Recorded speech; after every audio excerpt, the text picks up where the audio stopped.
Nobody talks about how lonely growth is. Not really. Sure, they talk about success. They celebrate transformation. They glorify leveling up like it's a highlight reel. But what they don't show you is what happens in between. What they don't tell you is that sometimes growth doesn't look like blooming. It looks like shedding. It looks like solitude. It looks like sitting in your room at 10 p.m. wondering if the people you love even know who you are anymore. That silence, that distance, that feeling that no one gets it anymore, that isn't failure. That's the cost of becoming someone new. And it's a price most people don't talk about. When you start growing, when you start actually working on yourself, healing, challenging old beliefs, setting boundaries, the world around you changes. Or maybe you just start to see it more clearly. The conversations that used to excite you now feel hollow. The friendships you used to crave now feel forced. The habits that used to comfort you now make you feel sick. And slowly, you begin to realize something most people never say out loud.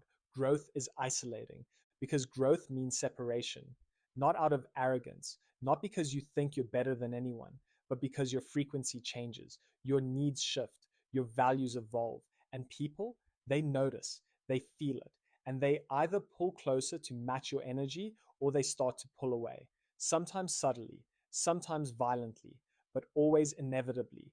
You can't rise and remain the same, and the people in your life, especially the ones who benefit from your smaller self, will feel that shift before you even speak a word.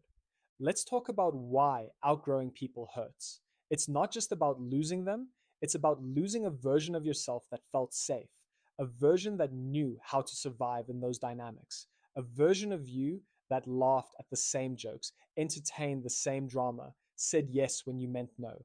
When you grow, that version starts to die, and with it, the relationships built around it.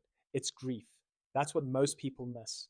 Growth comes with grief, and that grief is lonely because there's no funeral, no closure, just distance, just silence, just you trying to hold space for who you were and who you're becoming, all while the world expects you to keep smiling. But here's where it gets even trickier. Once you start doing better, you feel worse. That sounds backwards, but it's real. You feel worse because you're finally aware. You're aware of your patterns. You're aware of your wounds. You're aware of the fact that most of your life has been built to please people who never really saw you. And awareness, it's a blessing and a burden because once you see it, you can't unsee it. You can't unknow what you now know. And that awareness demands change. That's when the illusion of being behind creeps in because growth doesn't feel productive. It feels disorienting. You're not achieving. You're not posting wins. You're not collecting praise. You're sitting with yourself. You're unlearning. You're breaking patterns that have been in your family for generations. And while that might be the most meaningful work of your life, it doesn't come with applause. It comes with silence. It comes with doubt. It comes with questioning everything and realizing that most of the world is sprinting toward goals that don't actually matter. You're not behind. You're just not distracting yourself anymore. And that's uncomfortable because distraction is addictive. Social media, validation, toxic relationships, hustle culture, they all keep you from feeling the void. But when you stop running, when you actually sit still, the void shows up. That's not failure. That's the work. That's where you meet yourself. Choosing solitude over shallow comfort is one of the hardest things you'll ever do because we're wired to connect. We crave belonging. And sometimes we settle for anything that feels like company, even if it costs us our peace. But growth teaches you the difference between being liked and being known, between being surrounded and being seen. And once you taste real connection, real alignment, you stop settling for noise. Solitude isn't punishment, it's preparation. It's the space where clarity lives. And yes, it's lonely, but lonely isn't always bad. Sometimes lonely is honest. It strips away the performance. It reveals what you've been hiding from. It gives you room to ask, what do I want? Not what do they want from me? Not what looks good online, but what do I actually want? That question changes everything because most people never ask it.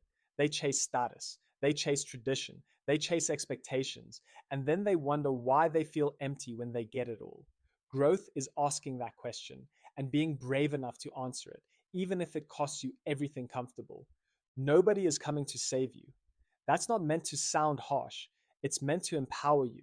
Because if you're waiting for someone to give you permission to change your life, you'll wait forever. No one's going to wake you up early. No one's going to force you to eat better. No one's going to tell you to stop numbing yourself with distractions. That's your job. You are the rescue plan. You are the wake up call. You are the reason your life transforms or the reason it stays the same. And I know what you're thinking, but I feel so unmotivated.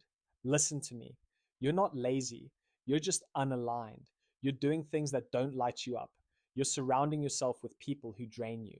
You're stuck in environments that suppress your soul. That's not laziness, that's misalignment. And the moment you shift into things that feel meaningful, things that scare you in a good way, things that make you come alive, you'll stop needing motivation. You'll move from force to flow. But first, you need to get honest. And sometimes you need to get angry.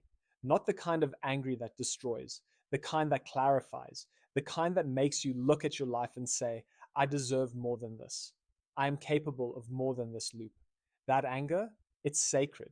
It burns through excuses. It sharpens your focus. It gives you the courage to say no to the version of you that just wants to stay comfortable. And once that fire is lit, you don't need to do everything. You just need to do one thing, one real promise to yourself. Maybe it's getting up at a certain time. Maybe it's putting your phone away for an hour. Maybe it's doing one hard thing that you've been avoiding. But make that promise and keep it. Because confidence isn't built by crushing goals. It's built by keeping promises to yourself one day at a time. That's how you rebuild trust. That's how you remember you're capable. Yes, you've wasted time. Yes, you've fallen off. But so what? That's not the end of your story. That's the middle. You don't need to be perfect to begin again. You don't need to explain. You don't need to wait until it's a new month or Monday or a magical moment. You just need to begin. And that beginning, it happens the moment you choose to. So if you feel alone right now, if you feel like no one sees the work you're doing, let me tell you this. You're not crazy. You're not broken. You're just shedding. You're becoming. You're stepping into alignment. And the world might not clap. But your future self, they're watching. And they're proud of you. Let them be your reason. Let them be your motivation. You may not have the applause. You may not have the crowd. But you have you. You have this moment. You have the choice. Growth is lonely, but it's worth it. Keep going.